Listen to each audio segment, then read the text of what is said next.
Hola Vicky, bienvenida. Hola Juani, ¿cómo estás? Bien, ¿cómo te trata este sol de octubre? Mal, detesto el calor. Bueno, Tan pronto aparte. tan pronto, Los bueno. primeros calores es como una bofetada en la cara directamente. Bueno, 10 de noviembre, chaparrones. Me gusta. Falta un montón. Falta un montón. Bueno, eso por no mirar bien el calendario. Pero siempre para esa fecha hay unos chaparrones fuertes y después si viene la primavera-veranito. Bueno, esperemos, lo esperaremos con ansias.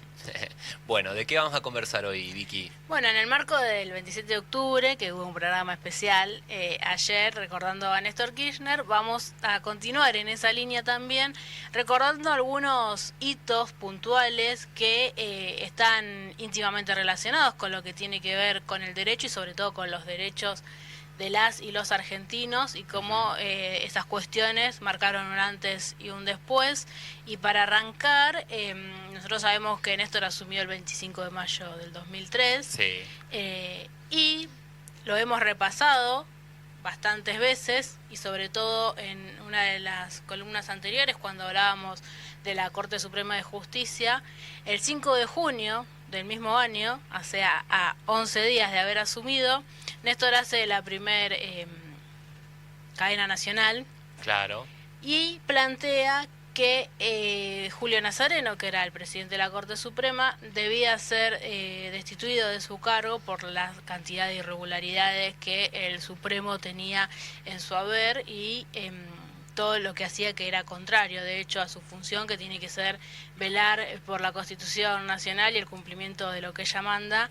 Y a partir de ahí empieza un proceso de recuperar la Corte Suprema, pero no una Corte Suprema que respondiera a el Poder Ejecutivo o que fuera independiente del Poder Ejecutivo, pero que respondiera a los intereses corporativos y económicos, sino recuperar realmente una Corte Suprema como no se había tenido en décadas en nuestro país. Creo que eso coincide la mayoría, esté de cualquier lado de la biblioteca que esté, de que fue la corte más prestigiosa la que se inició con el recambio de miembros a partir del 2003 y que bueno, hoy está en una nueva era, como dijo Hayton de Lonasco, de la que ella no quería participar, que ese prestigio que supo tener aquella corte integrada por Maqueda, que había ingresado con Dualde, por Zaffaroni, por Lorenzetti, por Carmen Argibay y Hayton de Lonasco, Fay, que llegó hasta sus últimos días como juez de la corte,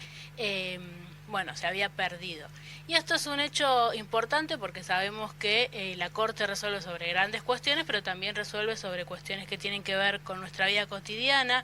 Y ahí tenemos, por ejemplo, fallos súper importantes como el fallo que permite el aborto legal antes de inclusive de la sanción, la interrupción legal del embarazo, en el fallo FAL del 2012. Después también cuando la Corte despenaliza la tenencia para el consumo personal de marihuana, entre otros fallos que tienen que ver con la vida cotidiana de la ciudadanía. Ajá.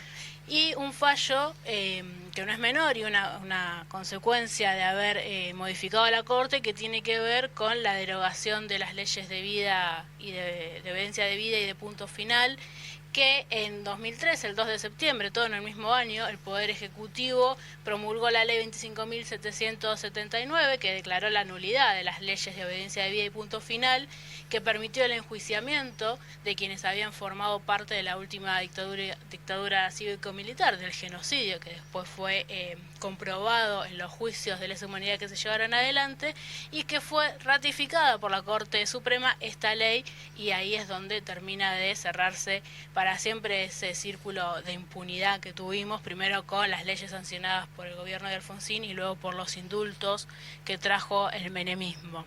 Así que ese es un punto fundamental, junto con lo que sucedió el 24 de marzo del 2004, cuando Néstor abre la ESMA, Sí. baja los cuadros después en el 2006 y frente a el ejército. ¿En 2006 reunido. baja los cuadros? En el 2006 baja los cuadros.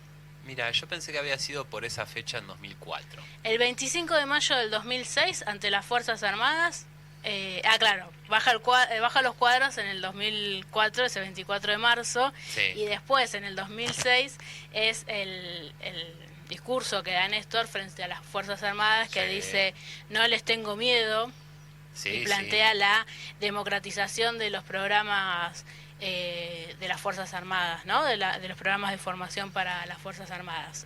Los cuadros claramente los baja ese mismo 24 de marzo, donde la ESMA es recuperada y se convierte en un centro de memoria, en un sitio de memoria. Otro de los puntos que también se dio en el 2006, ya que estábamos nombrando esa fecha, fue la sanción de la moratoria jubilatoria, que permitió acceder a la jubilación a miles de personas que no llegaban a completar los años de aporte. Tenían la edad jubilatoria, 60 las mujeres, 65 los varones, pero le faltaban los 30 años de aporte. Y esto es una reivindicación y es un reconocimiento de derecho que le cambió la vida y nos cambió la vida a toda la comunidad, toda la sociedad, porque ¿quién no tuvo en su familia a alguien que haya podido jubilarse por esta moratoria?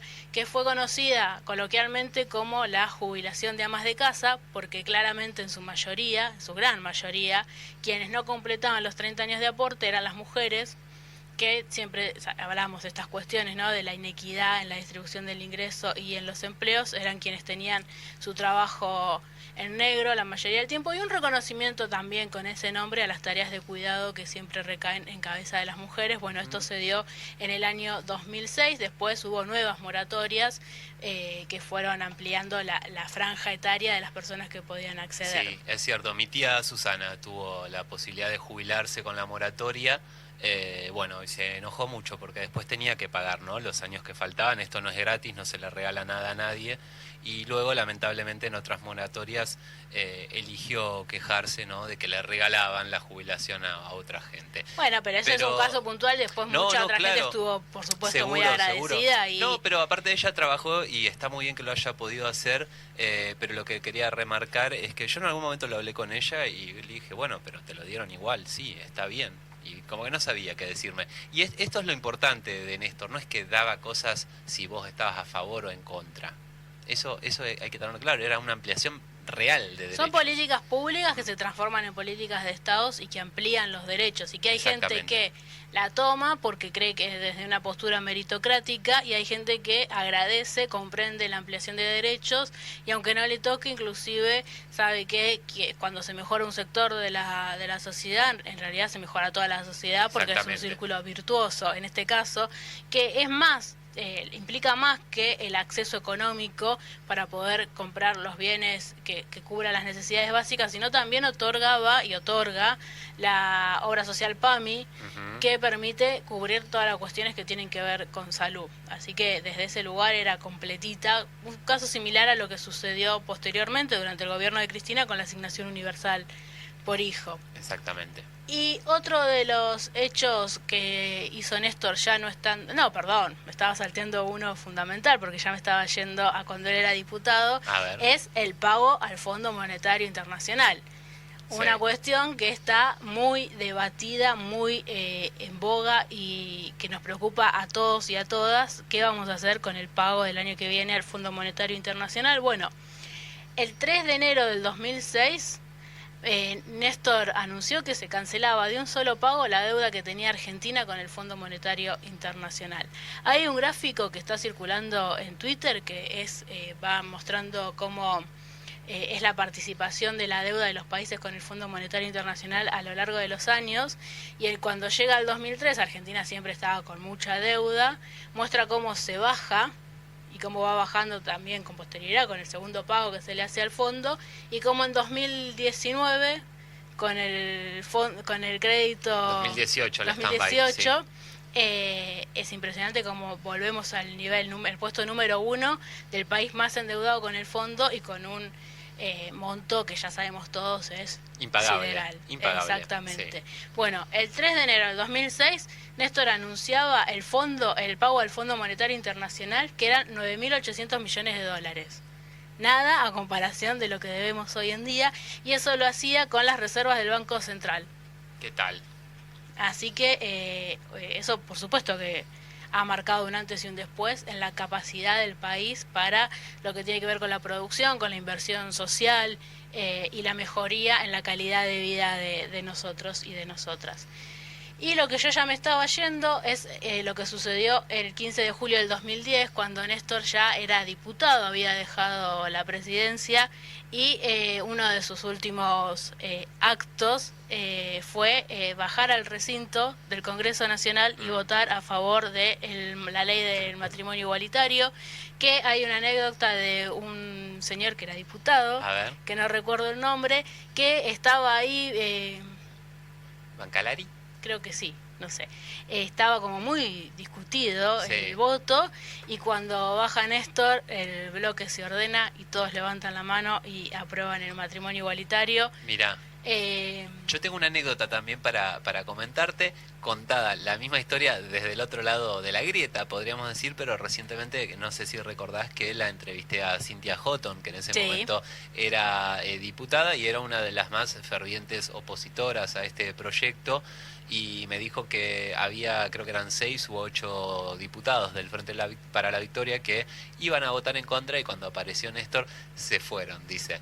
Así que como, bueno, me lo pintó como algo malo, en realidad también ¿no? hubo diputados, bueno, esto es en una estrategia política que Cristina se lleva consigo en un viaje que tenía de gobierno, se lleva un par de diputados que sabían que no iban a votar a favor de la ley. Bueno, se llama política esto. Se llama política, y se llama una política a favor de la ampliación de derechos. A partir de ese momento, todas y todos nos podemos casar con quien querramos, formar la familia y tener la tutela jurídica necesaria para tener una vida en paz, al menos desde ese punto. Tal cual. Aparte, vista. Yo le pregunté a Cynthia, ¿no? Sabiendo que había sido una tan ferviente opositora, si 11 años después de la sanción de esta ley ella pensaba que se había deteriorado la sociedad, como se decía en ese momento, y ella me dijo que, bueno, que en realidad era una cuestión de nombres. Yo la verdad que nunca vi tanta alaraca por una cuestión de nominalismos. Sí, que sucedió, bueno, con el divorcio y con el montón, ¿no? Cuando se toca la estructura conservadora, ahí saltan estas disputas. Así que bueno, eso fue como un breve repaso, no queríamos dejar de mostrar cómo Néstor significó un montón de cosas para nuestro país, y para esta parte que nos toca en nuestra columna de derechos y derecho también.